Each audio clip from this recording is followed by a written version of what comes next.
The businessman Richard Branson has launched Britain's first national commercial rock music station, Virgin 1215. Virgin has been set up as the first serious rival to the BBC's National Radio 1. It's available on AM or medium wave with a playlist of classic rock from the 60s, 70s and 80s. Virgin founder Richard Branson was helicoptered from city to city for the much-hyped launch of Britain's first national commercial pop station.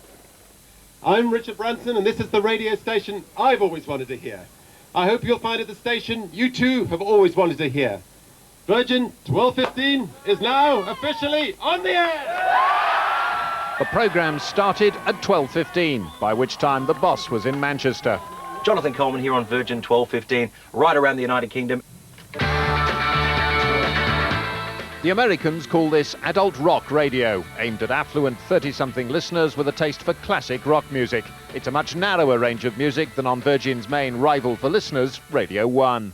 Capital FM London with the latest travel information. It's 4:21. There's congestion in the But local commercial stations like London's Capital Radio will also be in competition with Virgin for advertisers. Those independent local radio stations that are smaller and more reliant on local advertising revenue arguably have less to fear than the stronger stations such as Capital, who are very heavily dependent on national revenue only. Virgin's main disadvantage is its crackly AM or medium wave frequency. It's aiming for at least 3.5 million listeners from the Woodstock generation. But first it has to persuade them to put up with less than the high-quality CD sound they've grown used to. Nick Hyam, BBC News.